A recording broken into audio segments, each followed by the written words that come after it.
The long-term lasting impact from COVID thwarting moviegoing is easily felt this weekend. What?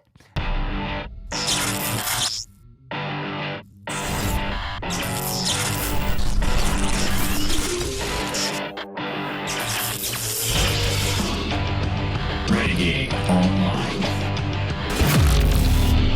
Yeah, I think they changed it, but it did initially open with the excuse that COVID is still affecting Hollywood, if I remember correctly, because they did change it. We have a screenshot of the original opening. I think in the other article, maybe with it was either this one or Nancy Tartaglione had one too, and I did read it. I saw it.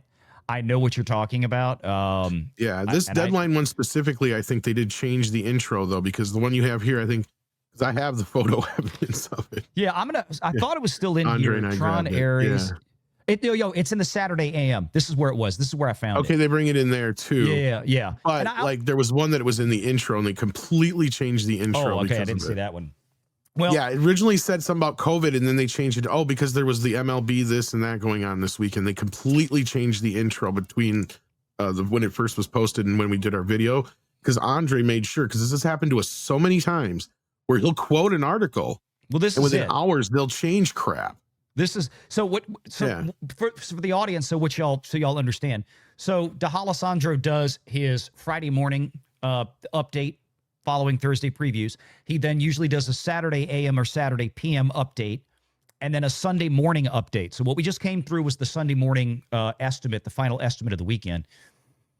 And what he does is he stacks the updates on top the previous. So he just puts Sunday ahead of Saturday. So maybe that's I see what you're saying. Yeah. So you're right. The previous article, this paragraph right here, Saturday AM, would have been at the top until he updated it this morning. The long-term lasting impact from COVID thwarting moviegoing is easily felt this weekend. What? As two movies, one a $180 million sci-fi franchise reboot in Tron Ares, and the other a star-studded caper with a hunky leading man, Roofman, are coming in under their estimates respectively. And Roofman, here's the thing with Roofman though. It did $8 million this weekend. Paramount did not spend much money really pushing this. It was really a lot of trailer previews before other movies. I saw it. It actually looked kind of funny. Like I'm kind of interested in seeing this. Roofman's production budget was $19 million. That's it. So if you want to ask me now, which of these two movies actually financially performed better as a comparison to production cost, Roofman made back in grosses. Remember, not talking about net, but in gross, they made back almost half of what they spent.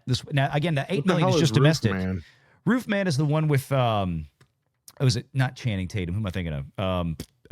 Oh yeah, I think it is Channing Tatum. Is it Channing Tatum? Yeah, okay. I think you're right. Maybe it is. I mean, the first one allegedly had a budget of $17 million, according to this, which was pretty high for 1982. But that was very high. I mean, that was because they were doing all the computer effects and they were literally making things as they were going. Tron Legacy allegedly had a $200 million production. Yeah, I can see that. Yeah, I mean that's a lot for 2010. I mean, you're talking Marvel movie spending right there. But again, at the very least, remember in 2010, Disney was still.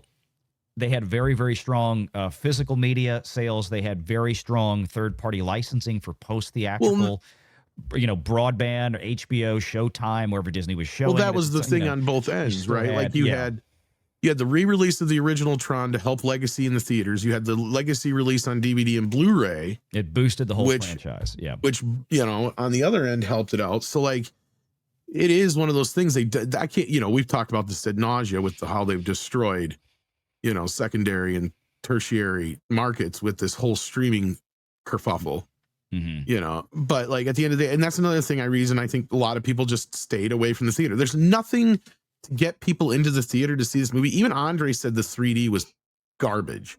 Yeah. And he's one of those few people that says Tron Legacy has some of the best 3D ever.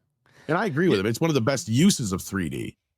So well, like, you don't even have that sense for a movie of that style. But here's Well, the thing. if you remember, what they did is that when you were in the real world in Tron Legacy, it's not in 3D. It's in regular 2D. It doesn't go into 3D until you go into the Tron world. Yeah. Yeah. So yeah. Yeah. No. And I think that's what They made even it had IMAX special. shots and stuff like that. Yeah. Yeah. And when you look at this and for the line that we had up a minute ago, let me go back to it because again, and everybody here we've talked about this before. And I'm so sick of it.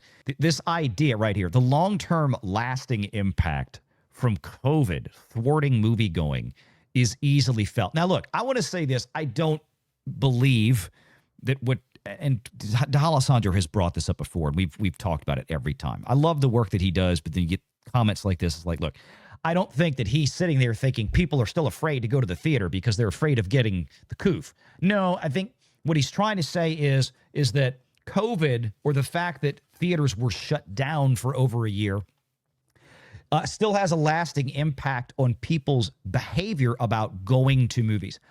And again, I've pushed back on this because I don't think that's necessarily the case. And we've seen the evidence of that because when you have movies that really excite people, people want to go. We covered an article just a few weeks ago where there was a survey showing that the youngest generation right now, like the kids that showed up for Minecraft, they want to go to theaters. Like they prefer to go see things in a theater with their friends and have the social interaction.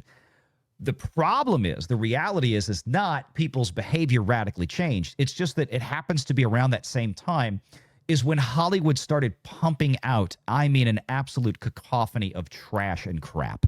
And people were just tired of it. They got burned out with it. And then even when they tried to start coming back to theaters to see like some of the new Phase 4 Marvel that we've talked about a million times, right? What did they go see? They wound up going to see, they walked into a Marvel movie and it's like, oh, all of these things suck. Okay, so people just stopped going. And when you have something like Tron that is an unknown to the vast majority of people out there, I'm sorry, just is, it just did not get there was nothing exciting enough to get them in. They didn't care.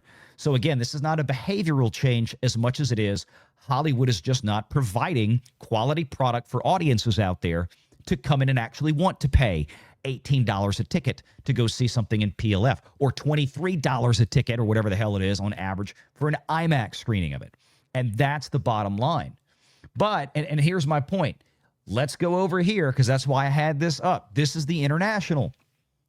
60.5 million total global. That includes the estimated $33 million that we have here domestically, meaning that the international box office is even worse. It's under 30 million.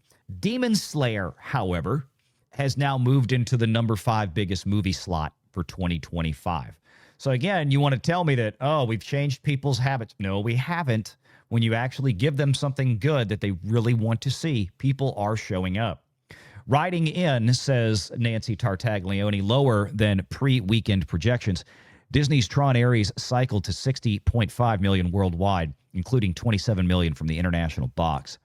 While the team was out and about on an overseas promotional tour, meaning the cast of Tron Ares, meaning that, yes, that kind of thing right there, that team, Jared Leto and company, running around doing international press junkets everywhere, that's part of the marketing budget. It's not just advertising on social media or running the trailer before a YouTube video that you watch or, they had an ad spot in the middle of a college football game yesterday. No. It's all the press junkets that they do and send the actors around. They're getting paid to do that, and those things have high expenses. You're talking about millions and millions of dollars a lot of times just to do those press junkets. Still, critical and audience scores are better in some areas, France, for example, than the franchise's previous movie, Tron Legacy. Again, I don't know if there's really something to compare because we have a 15-year gap, as we mentioned. But here's the thing. The PLF uptake was strong, but what else was in PLF? And this is part of the thing is that, look, could Tron hang around? Could Tron leg out a little bit more than we anticipate? It is certainly possible because right now there's little to no competition.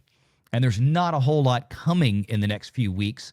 It's certainly nothing that I think off the top of my head that's going to claim IMAX screens or whatnot, at least in large part. It's just one of those things that, it could hang around, but the problem is the interest for this is already starting off terrible and it's moving in the wrong direction. I don't see a lot of additional pickup. You would have thought with a soft Thursday and Friday, and then Saturday by that point, things get better Sunday because there's really good word of mouth and more people want to come check it out. It doesn't look like that's happening.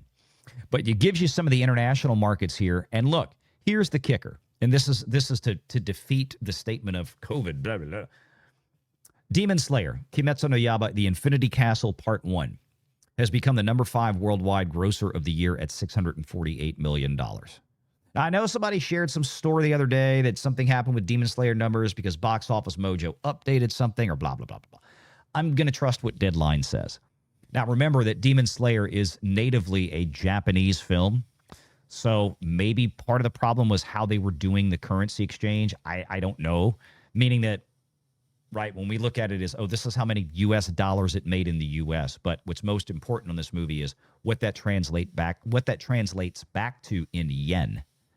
So you can't say, okay, well, the movie did 100 million euros. Well, how much in dollars is that? No, you got to put it to yen. So anyway, point being, it's a little bit different. Well, but will those Deadline 10-year-old animators get paid extra for the back end? That's my question. Well, right. I mean, look, this movie didn't cost much more. I think we pulled it. I think it was like 25 million. I mean, I'm sure it's it was not made in much. Korean sweatshops, most likely.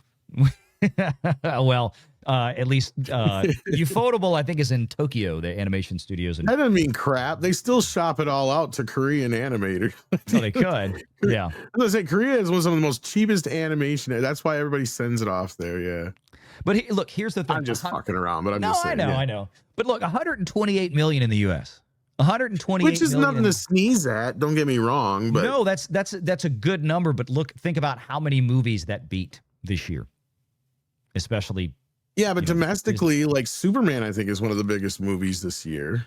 Oh, like, that's the thing too. Like I'm talking about, like, I look, mean, it's going to beat Tron Ares. It's going to beat Tron. Yeah, it beats Snow White. It beats. Those are the bottom of the barrel for everything, right? That's what I'm saying, though. Is like, I mean, the biggest movies of the year, $200 million films that have getting absolutely smoked by a Japanese film that most people are going to watch with the subtitles on. Make sure you're subscribed to Valiant Renegade and join us every Sunday at 6 p.m. Eastern for the live show.